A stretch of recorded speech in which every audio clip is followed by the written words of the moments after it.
নমস্কার বন্ধুরা, আমি ঋত্বিক আর আমাদের চ্যানেল ভবিষ্যৎ দৃষ্টিতে সকলকে স্বাগত জানাই। বুধের সাথে বিভিন্ন গ্রহের সংযোগ নিয়ে যে সিরিজ আমরা শুরু করেছিলাম, আজকের পর্বে আমরা আলোচনা করব বুধ আর কেতুর সংযোগ নিয়ে।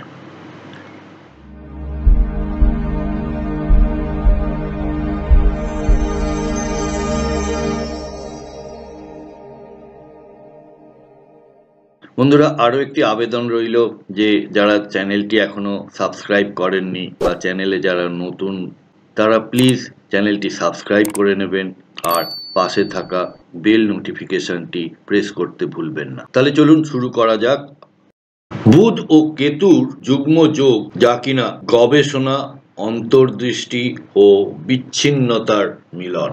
আমরা জানি যে বুধ হলো যুক্তি, বুদ্ধি, বিশ্লেষণ, যোগাযোগের কারক। কেতু হলো বিচ্ছিন্নতা, আধ্যাত্মিকতা, কৌশল, অতীন্দ্রিয় জ্ঞানের কারক। বুধ ভীষণ চঞ্চল, ছটপটে, কেতু ততটাই শান্ত, একাকী। তো এই সংযোগটাকে খুব ভালো একটা সংযোগ বলে মনে করা হয় না। তাও প্রতিটি সংযোগেরই কিছু ভালো দিক থাকে, কিছু খারাপ দিক থাকে। তো চলুন দেখে নিই আমরা এই যুগ্ম যোগের ফলে যুক্তি ও অন্তর্জ্ঞানের একত্রে প্রকাশ লক্ষ্য করা যায়। শুভ ফলাফল হিসেবে আমরা কি পেয়ে থাকি? গভীর পর্যবেক্ষণ ও বিশ্লেষণ ক্ষমতা।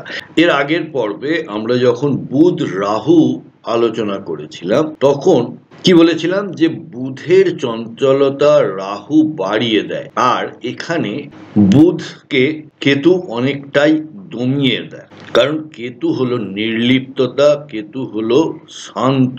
তাই এই যোগের জাতকেরা একটু চুপচাপ, অর্থাৎ পেছনে থেকে কাজ করতে ভালোবাসেন, এরা সামনে আসতে চান না। গুপ্ত বিদ্যা ও আধ্যাত্মিক গবেষণায় দক্ষতা। এই যোগের জাতকেরা না অ্যাস্ট্রোলজি, নিউমেরোলজি, এই ধরনের যে অকাল্ট সায়েন্স আছে, এতে ভীষণ ভালো পারদর্শী হয়ে থাকেন। কারণ এইগুলি হলো অন্তর্মুখী জ্ঞান, অন্তর্মুখী বিদ্যা। তো এই ধরনের বিদ্যায় এনাদেরকে যথেষ্ট পারদর্শী হতে দেখা যায়। নির্লিপ্ত চিন্তা ভাবনা, সংক্ষিপ্ত অথচ তীক্ষ্ণ যুক্তি, সফটওয়্যার, সাইবার সিকিউরিটি, রিসার্চে সফলতা। যেমন বলছিলাম যে নির্জন পরিবেশে এরা কাজ করতে বেশি পছন্দ করে এবং সাফল্য লাভ করে। এই যোগের আরো একটি ভালো দিক হচ্ছে, এরা যদি কোনো জিনিস নিয়ে গবেষণা করে তাহলে খুব ভালো রেজাল্ট পায়। কোনো ইনভেস্টিগেশন, যেখানে এই যে ধরুন ফরেন্সিক বা এই যে যেখানে ছুটোছুটি দৌড়োদৌড়ি নেই, কিছু ফ্যাক্টস অ্যান্ড ফিগার্স নিয়ে চুপ করে বসে বিভিন্ন চুলচেরা বিশ্লেষণের যে ব্যাপারগুলো, সেখানে এনারা খুব ভালো কাজ করেন। আর একটা হলো হিলিং। আমরা কেতুকে জানি জড়, অর্থাৎ জড়িবুটি, অর্থাৎ আমাদের আগেকার যে প্রাচীন বিদ্যা ছিল আয়ুর্বেদ, তাতে কেতুর যথেষ্ট ভূমিকা রয়েছে এবং সেই বিদ্যায় কোনো হিলিং টাইপের আমরা এখন নানা রকমের হিলিং নিয়ে রিসার্চ করি না? মিউজিক থেরাপি, অ্যারোমা থেরাপি, এরকম কত রকম থেরাপি এখন বাজারে চালু আছে। তো এই ধরনের যে থেরাপি, তার রিলেটেড রিসার্চ, এইগুলোর জন্য এই সংযোগ খুবই ভালো। এবার দেখে নিই অশুভ ফলাফলের দিকগুলো। জড়তা, সন্দেহ ও মানসিক বিভ্রান্তি, কথা বলার সময় অস্পষ্টতা বা গোঁজামিল। আমরা রাহু বুধের সংযোগে কি দেখেছিলাম? যখন ভালো হয় তখন জাতক সুবক্তা হয়, তার ওরেটরি স্কিল খুব ভালো থাকে। আর এখানে আমরা দেখি যে সেরকম কথাবার্তায়, কমিউনিকেশনে এরা খুব একটা ভালো হয় না। বাস্তবতা থেকে বিচ্যুতি, অনেক সময় এদের মেমোরি পাওয়ারও একটু কম হয়ে থাকে যখন অশুভ ফলাফল পাওয়া যায়। যেমন 2-3 দিন আগে বা 4 দিন আগে কি হয়েছে মনে করতে পারে না। যখন বলা হয় যে আরে এইটা তো এরম করে করা হয়েছিল, এখানে গিয়ে যাওয়া হয়েছিল, এই করেছিল, তখন এরা রিলেট করতে পারে যে না সত্যিই তো।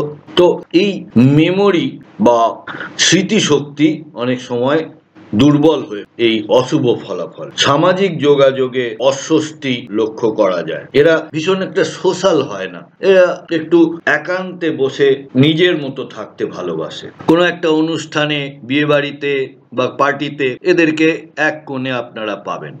সিদ্ধান্তে দ্বিধা ও আত্মবিশ্বাসের অভাব। এবার আমরা দেখে নিই 12টি ঘরে বা 12টি ভাবে এই সংযোগের কি ফলাফল দেখতে পাওয়া যায়। লগ্নে এই সংযোগ থাকলে রহস্যময়তা, অল্প কথা বলা। দ্বিতীয় ঘরে থাকলে অপ্রত্যাশিত আর্থিক মন্দা এবং কথা কাটাকাটি, কারণ দ্বিতীয় ঘর হলো বাক্য বা বাণীর ঘর। তৃতীয় ঘর গোপন জ্ঞান ও গবেষণায় আগ্রহ। চতুর্থ ঘরে মানসিক দ্বিধা ও পারিবারিক বিচ্ছিন্নতা লক্ষ্য করা যায়। অনেক সময় মায়ের সঙ্গেও খুব একটা ভালো সম্পর্ক দেখতে পাওয়া যায় না।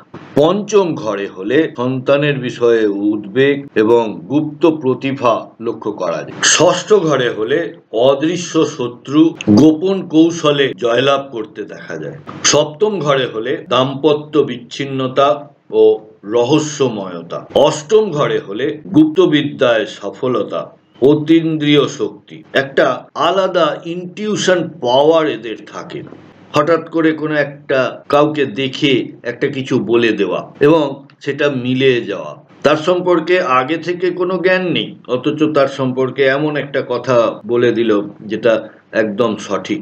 নবম ঘরে ধর্মে ভিন্ন দৃষ্টিভঙ্গি, গুরুর থেকে একটু দূরত্ব তৈরি হয়। দশম ঘরে পেছন থেকে কাজ করে সফলতা।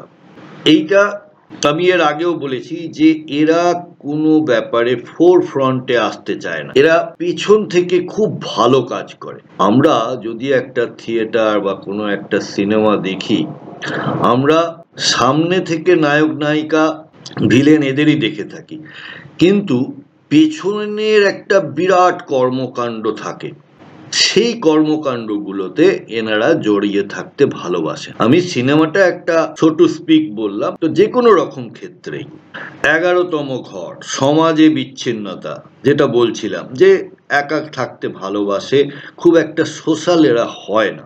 এবং লাভ বা ইচ্ছা পূরণে 11তম ঘর কি আমাদের ইচ্ছা পূরণের ঘর, লাভের ঘর, আয়ের ঘর। তো এই ঘর তাতে কিছু দেরি হয়। 12তম ঘরে এই যোগ হলে মোক্ষ প্রবণতা, নিঃশব্দে গবেষণা করতে দেখা যায়। এবার দেখে নি কোন রাশিতে হলে শুভ ফল পাওয়া যায়। কন্যা বিশ্লেষণাত্মক চিন্তায় দক্ষতা, বৃশ্চিক গুপ্তবিদ্যার শক্তি বৃদ্ধি, মকর শৃঙ্খলা ও কৌশলের ভারসাম্য, মীন আধ্যাত্মিক উন্নতি। আর যেসব রাশিতে অশুভ বা দুর্বল ফল পাওয়া যায় সেগুলি হলো সিংহ অহংবোধ ও অস্থিরতা, কর্কট মানসিক দ্বিধা ও অস্পষ্টতা, তুলা যোগাযোগের সমস্যা, ধনু ধর্মীয় বিভ্রান্তি। তাই শেষ করার আগে আরেকবার, বুধ ও কেতুর যুগ্মযোগ গভীর চিন্তা শক্তি ও আধ্যাত্মিক উন্নতির পথ প্রশস্ত করে। শুভ হলে জাতক হয় গবেষক, দার্শনিক বা প্রযুক্তিতে দক্ষ। অশুভ হলে মানসিক বিভ্রান্তি ও সম্পর্কহীনতা লক্ষ্য করা যায়। আপনাদের কি জন্মপত্রিকায় এই যোগ আছে? আপনারা কি ধরনের রেজাল্ট পান? আমি যে কথাগুলো বললাম সেগুলি কতটা আপনাদের জীবনে খেটেছে আমাকে প্লিজ কমেন্ট করে জানাবেন। বন্ধুরা, প্রতিবেদনটি কেমন লাগলো আমাকে অবশ্যই কমেন্ট বক্সে লিখে জানাবেন। আর যদি কোনো সাজেশন থাকে অবশ্যই সেটিও আমাকে কমেন্ট বক্সের মাধ্যমে জানাবেন। ভিডিওটি ভালো লেগে থাকে তাহলে অবশ্যই একটি লাইক করবেন, শেয়ার করবেন এবং সাবস্ক্রাইব না করা থাকলে সাবস্ক্রাইব করে নেবেন। সাথে থাকার জন্য অনেক ধন্যবাদ।